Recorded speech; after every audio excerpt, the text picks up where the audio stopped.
Hi అండి. నమస్తే. నేను మీ రమ్య. వెల్కమ్ బ్యాక్ టు విహామిక్కు క్రియేషన్స్. ఈరోజు వీడియోలో మనం సింపుల్‌గా అండ్ సూపర్ టేస్టీగా తిన్న కొద్దీ తినాలనిపించే విధంగా నాటుకోడి పులుసును ఎలా చేయాలో ఈరోజు వీడియోలో చూసేద్దాం. ఈ కర్రీ సూపర్ టేస్టీగా ఉంటుందండి. ఎన్నిసార్లు తిన్నా కూడా మళ్ళీ మళ్ళీ తినాలనిపించే విధంగా ఎలా చేయాలో ఈరోజు వీడియోలో చూసేద్దాం. స్కిప్ చేయకుండా ఎండ్ వరకు చూడండి. ఛానల్ని కనుక కొత్తగా చూస్తున్నట్టయితే తప్పకుండా సబ్స్క్రైబ్ చేసుకోండి. మరెందుకు లేటు, వీడియోలో ఎలా చేయాలో చూసేద్దాం. ముందుగా 1 కేజీ నాటుకోడిని మంచిగా కట్ చేసి తీసుకున్నానండి. ఇప్పుడు ఇందులోకి వాటర్ పోసి 3-4 సార్లు శుభ్రంగా మంచిగా కడుక్కోవాలి. ఇక్కడ నేను నాటుకోడిని కాల్చి కట్ చేపించి తీసుకున్నానండి. ఈ విధంగా కాల్చి తీసుకుంటే నాటుకోడి అనేది మరింత టేస్టీగా ఉంటుంది. ఇక్కడ చికెన్ ఈ విధంగా రెడ్ కలర్ అంతా పోయేంత వరకు మంచిగా వాష్ చేసి తీసుకోవాలి. 2-3 సార్లు కడుక్కుంటే ఈ రెడ్ కలర్ బ్లడ్ అంతా వెళ్ళిపోయి చికెన్ అనేది ఫ్రెష్గా ఉంటుంది. ఈ విధంగా శుభ్రంగా కడుక్కొని తీసుకొని ఇప్పుడు ఇందులోకి 1 టేబుల్ స్పూన్ పసుపు, అలాగే 1 టేబుల్ స్పూన్ ఉప్పును వేసుకొని అంతా కలిసేలా ఓసారి బాగా కలుపుకొని కొద్దిసేపు కనీసం 10 నిమిషాలైనా పక్కన పెట్టుకోవాలి. ఈ విధంగా చేస్తే ఇందులోని నీచు వాసన అనేది అంతా పోయి కర్రీ అనేది బాగా ఉంటుంది. ఈ విధంగా ఓసారి మీరు ట్రై చేయండి. డిఫరెన్స్ అనేది మీకే తెలుస్తుంది. ఇప్పుడు కావలసిన ఉల్లిపాయలు, పచ్చిమిర్చి, కొత్తిమీరను కట్ చేసి పక్కన పెట్టుకోవాలి. ఉల్లిపాయలను వీలైనంత చిన్నగా కట్ చేసుకుంటే కర్రీ బాగుంటుంది.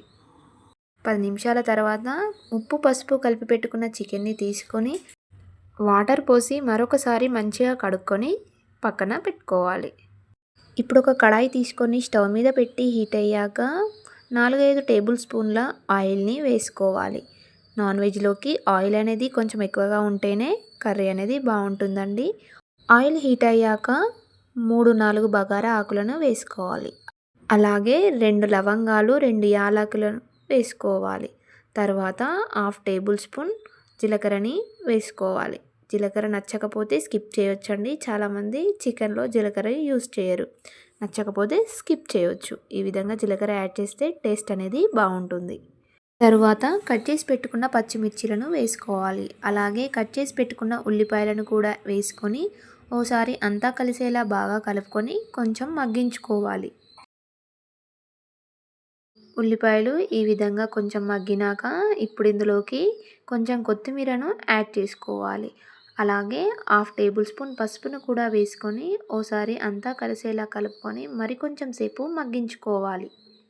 ఈ విధంగా మగ్గించుకున్నాక ఇప్పుడు ఇందులోకి ముందుగా శుభ్రంగా కడిగి పెట్టుకున్న నాటుకోడి కూరనంతా యాడ్ చేసుకొని ఓసారి అంతా కలిసేలా బాగా కలుపుకొని గిన్నె మీద మూత పెట్టుకొని 5-6 నిమిషాలు మంచిగా మగ్గించుకోవాలి. స్టవ్ని మీడియం ఫ్లేమ్లో అడ్జస్ట్ చేసుకొని మధ్య మధ్యలో మూత తీసి మంచిగా కలుపుకోవాలి. లేదంటే కర్రీ అనేది అడుగంటిపోతుంది. ఈ విధంగా మగ్గిస్తున్న టైంలో వాటర్ అనేవి రిలీజ్ అవుతాయి. ఈ రిలీజ్ అయిన వాటర్ అంతా మగ్గేంత వరకు ఈ నాటుకోడి కూరని మంచిగా మగ్గించుకోవాలి. ఈ టైంలో ఎంత మంచిగా మగ్గించుకుంటే కర్రీ అనేది అంత టేస్టీగా ఉంటుంది. కర్రీ అంతా ఈ విధంగా మగ్గి ఈ స్టేజ్లో ఉన్నప్పుడు ఇప్పుడు ఇందులోకి 1½ టేబుల్ స్పూన్ అల్లం వెల్లుల్లి పేస్ట్ని వేసుకోవాలి. నాన్ వెజ్లోనికి అల్లం వెల్లుల్లి పేస్ట్ అనేది కొంచెం ఎక్కువగా వేసుకుంటేనే బాగుంటుంది. అల్లం వెల్లుల్లి పేస్ట్ పచ్చివాసన పోయేంత వరకు ఫ్రై చేసుకున్నాక ఇప్పుడు ఇందులోనికి 2 టేబుల్ స్పూన్ల కారం, అలాగే 1 టేబుల్ స్పూన్ ఉప్పుని వేసుకుంటున్నాను. మీరు మీ టేస్ట్కి సరిపడా వేసుకుంటే సరిపోతుంది. అంతా కలిసేలా ఓసారి కలుపుకొని 2 నిమిషాలు మగ్గించుకోవాలి. వెంటనే వాటర్ పోయొద్దండి. 2 నిమిషాలు మగ్గించుకుంటేనే ఉప్పు, కారం అనేది ముక్కకు బాగా పడుతుంది. 2 నిమిషాల తర్వాత 2 పెద్ద గ్లాసుల వాటర్ని యాడ్ చేసుకోవాలి. నాటుకోడి కూర ఫ్రై కన్నా పులుసు పెట్టుకుంటేనే కర్రీ అనేది బాగుంటుందండి. ఇక్కడ నేను ఎక్కువగానే పులుసు పెట్టుకుంటున్నాను. మీరు కావాలంటే తక్కువగా పెట్టుకోవచ్చు.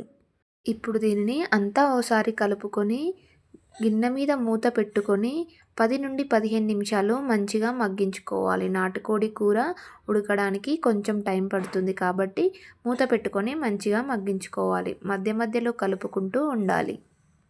10 నిమిషాల తర్వాత తీసి చూస్తే కర్రీ అనేది ఈ విధంగా పర్ఫెక్ట్గా ఉడుకుతుంది. ఒకసారి చూడండి ముక్క అనేది ఎంత పర్ఫెక్ట్గా ఉడుకుతుందో. 15 నిమిషాల తర్వాత కర్రీ ఈ విధంగా ఉడుకుతూ కర్రీ నుండి ఆయిల్ సపరేట్ అవుతున్నప్పుడు ఇప్పుడు ఇందులోకి 1/2 టేబుల్ స్పూన్ ధనియా పౌడర్ యాడ్ చేసుకోవాలి. అలాగే 1/2 టేబుల్ స్పూన్ గరం మసాలాను కూడా వేసుకొని ఓసారి అంతా కలిసేలా కలుపుకొని 2 నిమిషాలు మగ్గించుకోవాలి. మగ్గించుకున్నాక ఇప్పుడు ఇందులోకి కొంచెం కసూరి మేతిని తీసుకొని ఓసారి నలుపుకొని కసూరి మేతిని యాడ్ చేసుకోవాలి. కసూరి మేతి లేకపోతే స్కిప్ చేయొచ్చు. అలాగే గుప్పెడు కొత్తిమీరను కూడా వేసుకొని ఓసారి అంతా కలిసేలా కలుపుకొని స్టవ్ ఆఫ్ చేసుకోవాలి. అంతే అండి, ఎంతో రుచికరంగా గుమగుమలాడుతూ నాటుకోడి కూర పులుసు రెడీ.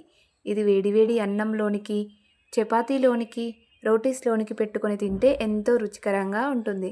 ఓసారి ఈ విధంగా ట్రై చేస్తే ఈ టేస్టీ మాత్రం అస్సలే మర్చిపోరు.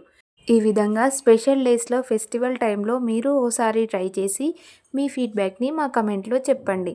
ఇలాంటి మరిన్ని వెరైటీ రెసిపీస్ కోసం మా విహామిక్కు క్రియేషన్స్ ఛానల్ని తప్పకుండా సబ్స్క్రైబ్ చేసుకొని మీ ఫ్రెండ్స్ అండ్ ఫ్యామిలీకి తప్పకుండా షేర్ చేయండి.